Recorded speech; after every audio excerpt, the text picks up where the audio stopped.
अस्सलाम वालेकुम प्यारे बच्चों, welcome to our Urdu channel Urdu दर्स अदब। बच्चों, आज की क्लास में हम पढ़ेंगे सबक नंबर 12 जिसका नाम है खाका। दर्जा 12वीं का ये चैप्टर है। तो खाका जैसे कि नाम से ज़ाहिर है, स्केच का तर्जुमा है ये, लेकिन क्या होता है आज हम इसके बारे में समझेंगे। इस्तिलाही मायने में लफ्ज़ खाका अंग्रेज़ी लफ्ज़ स्केच का तर्जुमा है। शख्सी खाके के लिए अंग्रेज़ी में पेन पोर्ट्रेट या पर्सनल स्केच की इस्तिलाहें भी इस्तेमाल की गई हैं। आजकल खाका ही इस्तिलाह राइज है। खाके से मुराद ऐसी नसरी तहरीर होती है जिसमें किसी शख्सियत की मुनफरिद और नुमायाँ खुसूसियात को, यानी ज़ाहिर होने वाली ख़ास बातों को इस अंदाज से बयान किया जाता है कि उसकी मुकम्मल तस्वीर आंखों के सामने आ जाए।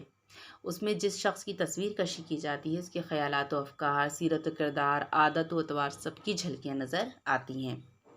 खाके का मकसद ही ये होता है कि मुतालिका शख्सियत की ज़ाहिरी और बातिनी खुसूसियात में से ऐसे नुमायाँ औसाफ का बयान किया जाए जो उसकी इनफरादियत और पहचान का ज़रिया हो। यानी जिस शख्स के बारे में बात की जा रही है, जिसका खाका बयान किया जा रहा है, तो उसकी ज़ाहिरी जो दिखाई दे रही है वो, और जो बातिनी जो अंदर से छुपी हुई है सीरत में, वो दोनों ही ख़ास बातें उनकी खूबियों को ऐसे बयान करते हैं कि उसकी पहचान का वो ज़रिया बन जाए। इसलिए खाका लिखने वाला उस इंसान की शख्सियत से न सिर्फ मुतासिर होना ज़रूरी है, बल्कि उससे वाक़फ़ियत और क़ुरबत भी ज़रूरी है। खाका निगारी सवाने निगारी से मुख्तलिफ है, यानी अलग है। इसमें सवाने हयात की तरह वाक़यात तरतीबवार नहीं लिखे जाते और ना ही तमाम हालात व वाक़यात का बयान करना ज़रूरी होता है, बल्कि खाका निगारी में हालात व वाक़यात का बयान ज़िमनी तौर पर किया जाता है, हल्के तौर पे, जो शख्सियत के किसी पहलू को उजागर करते हैं। खाका निगार किसी शख्सियत से मुतासिर होकर उसका खाका ज़रूर लिखता है, लेकिन उसकी तहरीर से मरूबियत का इजहार नहीं होना चाहिए, यानी उबाऊ नहीं होना चाहिए वो। उसका बयान ऐसा होना चाहिए कि गैर जानिबदार नज़र आए। इसलिए ज़रूरी है कि खाके में शख्सियत की खूबियों और ख़ामियों दोनों को बयान किया जाए, वरना शख्सियत की मुकम्मल तस्वीर सामने नहीं आ सकेगी, जो खाका निगारी का असल मकसद है।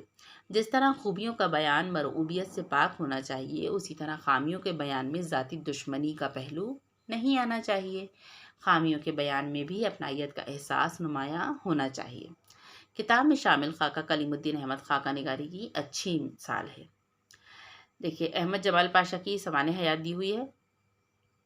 अहमद जमाल पाशा का असली नाम मोहम्मद नुज़रत पाशा है। वो इलाहाबाद में पैदा हुए। उनके वालिद आगा शुजात हुसैन पाशा ने बाद में अमीनाबाद लखनऊ में मुस्तकिल सुकूनत इख्तियार कर ली।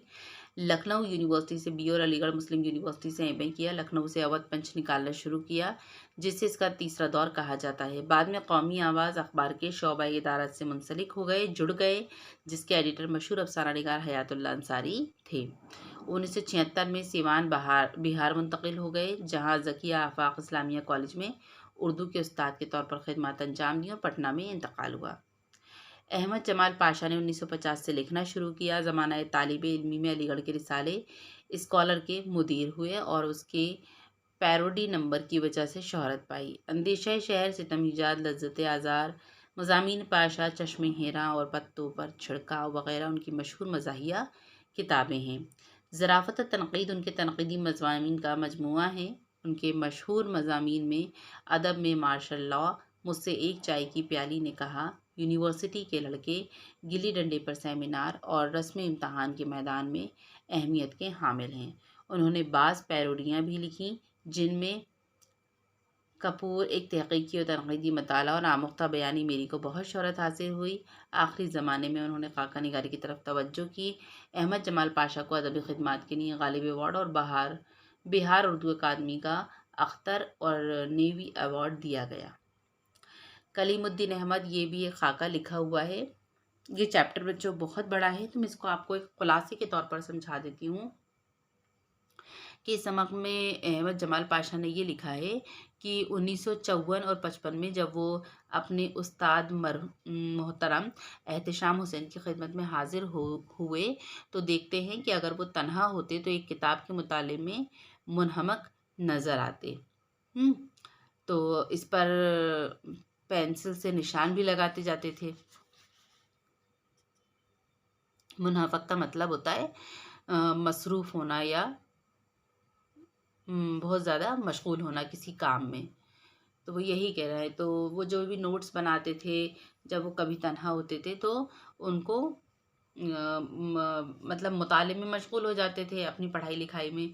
तो इस पर पेंसिल से निशान भी लगाते जाते थे। किताब के बारे में जानने का तजस्सुस था तो वो रोज़ बरोज़ बढ़ता जाता। हम अक्सर उस किताब के बारे में क़यास आराइयाँ करते रहते, यानी अंदाज़े लगाते रहते। ये किताब सोच सी लगने लगी। एक दिन हम लोगों ने एहतिशाम साहब के सोते वक्त वो किताब वहाँ से गायब कर दी। होटल में बैठकर किताब का कवर निकाल कर अलग कर दिया तो उस पर लिखा था, उर्दू तनक़ीद पर एक नज़र, कलीमुद्दीन अहमद। सारी किताब पर एहतिशाम साहब के रिमार्क्स लिखे गए थे। अहमद जमाल पाशा और उनके दोस्तों को इस वक्त तक कलीमुद्दीन अहमद के बारे में इल्म नहीं था, तो एहतिशाम साहब से पूछा नहीं जा सकता था। एक रोज़ उन लोगों ने आल अहमद सुरूर से दरियाफ्त कर लिया कि कलीमुद्दीन कौन है। चंद दिन बाद मालूम हुआ कि सुरूर साहब सरवर साहब बीमार हैं। अयादत करने वाले लोगों ने बताया कि जो नक़ूश है उसके ताज़ा शुमारे में कलीमुद्दीन अहमद ने आल अहमद सुरूर पर सख्त तनक़ीद की है। बहुत दिनों तक इस बात के चर्चे रहे। फिर मालूम हुआ कि सरवर साहब कलीमुद्दीन अहमद से मिलने पटना गए हैं। इसके बाद कलीमुद्दीन अहमद ने एहतिशाम हुसैन पर इस तरह तनक़ीद की कि उनके शागिर्द खासे गुस्से में नज़र आए और बाक़िर मेहंदी ने फ़ौरी उसका जवाब लिखना चाहा, मगर एहतिशाम साहब ने खामोश रहने की हिदायत दी कि अभी खामोशी बेहतर है, मामला कुछ भी नहीं, उलझाने से क्या हासिल होगा। तो खामोश रहने की उन्होंने हिदायत दे दी। इसके बाद अहमद जमाल पाशा लिखते हैं कि एमए करने के दौरान कलीमुद्दीन अहमद को पढ़ा। उन्होंने नाक़िदीन की एक पैरोडी कपूर का फ़न के उन्वान के नाम से लिखी थी। उसमें कलीमुद्दीन अहमद के अंदाज़े बयान का भी चरबा उड़ाया था, जो बेहद पसंद किया गया था। तो अहमद जमाल पाशा लखनऊ छोड़कर सीवान चले गए, तो वहाँ वो अक्सर पटना जाते और कलीमुद्दीन अहमद से मुलाकात करते।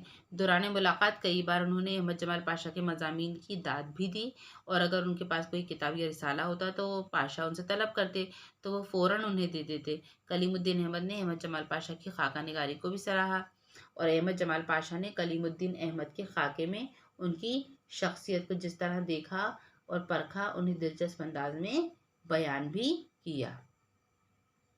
ठीक है, तो ये चैप्टर है तो बहुत लेंदी, लेकिन आप लोग जब पढ़ेंगे तो इसमें आप खुलासे के तौर पर जो मैंने आपको समझाया है वो कुछ कुछ समझ में आ जाएगा। फ़िलहाल इसके जो नोट्स हैं वो मैं आपको डिस्क्रिप्शन बॉक्स से डाउनलोड करके दे दूँगी, तो आप वहाँ से इसको डाउनलोड कर लीजिएगा।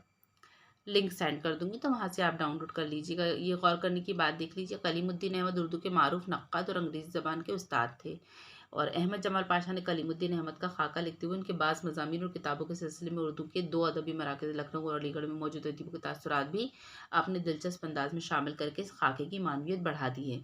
इस खाके में कलीमुद्दीन अहमद के साथ साथ उनके चंद मुआसरीन बिलख़ुसूस आल अहमद सुरूर और सैयद एहतिशाम हुसैन के हाल भी मौजूद हैं। इस खाके में तंज़ व ज़राफ़त के साथ साथ तनक़ीदी नुक़्ता निगाह को भी अहमद जमाल पाशा ने रवां रखा है। वो हँसी हँसी में हमें कलीमुद्दीन अहमद की अदबी हैसियत से भी आगाह करते गए हैं। ठीक है,